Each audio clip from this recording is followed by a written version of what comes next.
This news update is brought to you by... Hi, I'm Red Plastic Bag. Anyone who knows me knows I don't like cold.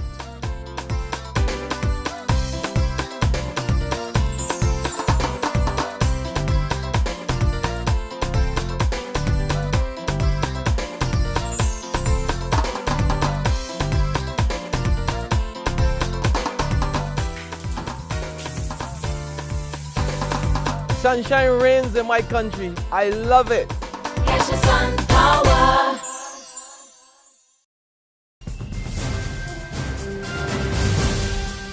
This is the 7 a.m. Barbados Today update for Monday, December 16th, 2013. I'm Dawn Paris. The National Union of Public Workers is meeting with its full membership this week to discuss the way forward following the announcement of public sector layoffs. The union represents most civil servants and it's called all its members, whether appointed, temporary, new to the public sector or soon to retire, to come out to the Thursday evening meeting. The NUPW has not made any public comment on the decision announced last Friday that about 3,000 civil servants will lose their jobs between January and March next year. But General Secretary Dennis Clark tells Barbados Today once the union speaks to its members, he'll have something to say. Fuel, diesel and cooking gas are now costing Barbadians less. Effective midnight, there was a reduction in the cost of those products, with the biggest savings coming in the price of cooking gas. The price of the 100-pound cylinder of LPG dropped by $12.24 to $180.16. The 25-pound cylinder cost $50.14. The price of gasoline dropped 8 cents to $3.03 per litre, and the change in the cost of diesel, though, is only 1 cent.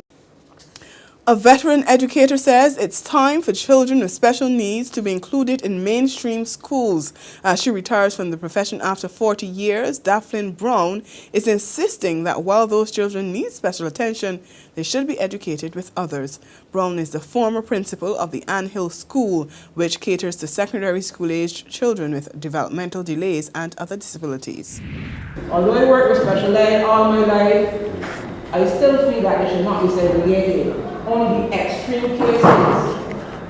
There are some children who can't work in a normal school environment, and we make preparations for them. I really regret that at this stage, Barbados there's still no school where inclusion is practiced. And it is time that we have an inclusive school.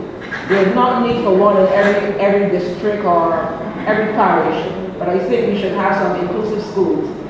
In sports, Lime beat CGI Maple by 14 runs to lift the 2013 BCA Sagicor General Super Cup Champion Trophy at Kensington Oval yesterday. Lime were bowled out for 189 off 48.2 overs a day earlier before rain stopped play. Maple reached 6 for 1 off 2 overs before the rest of the match was put off to yesterday.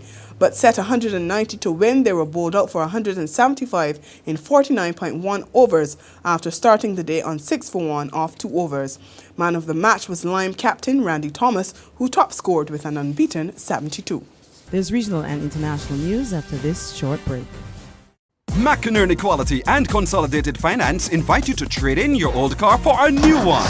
So, bring your car and come to McInerney Quality in Wildy. That's right, all trade-ins are welcomed. Any make or model will trade towards your new car. Plus, you get 2 years free insurance when you purchase a Kia, Mazda or Ford. And with on-the-spot financing by Consolidated Finance, you can drive away with something new. So, bring your car and come to McInerney Quality in Wildy. All trade-ins are welcome. In the region now, every law-abiding citizen in Trinidad and Tobago is soon to become a virtual police officer. They won't carry a badge, but under an initiative to be launched, they'll help in the crime fight in a way similar to Crime Stoppers. National Security Minister Gary Griffith says people will be able to go to a secure website and report a crime which may be about to be committed or has already been committed. It's all in an effort to deal with an upsurge in criminal activity. More than 370 people have been murdered in Trinidad and Tobago so far this year. The world said its final goodbyes to Nelson Mandela yesterday, while millions around the world watched on television. 4,500 invited guests, including leaders, foreign dignitaries, businessmen and celebrities, gathered for his state funeral. Mandela's coffin was carried on a gun carriage that passed through the streets of his childhood village, Kunu, making its way to a marquee that accommodated mourners. While the service took place, a 21-gun salute sounded far away in Pretoria. The funeral ended a week of commemorations for the man whose tortured struggle for racial equality helped end white minority rule in South Africa. He died on December 5th at the age of 95. And that's our 7 a.m. update. Join us again at noon. In the meantime, log on to www.barbadostoday.bb, subscribe to our e-paper, and like us on Facebook to get more news and sports. I'm Dawn Paris. This news update brought to you by Hi, I'm Red Plastic Bag. Anyone who knows me knows I don't like cold.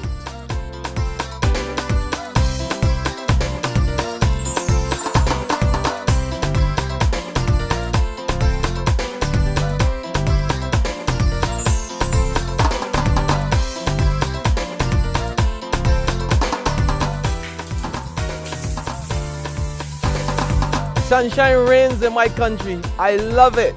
Get your sun power.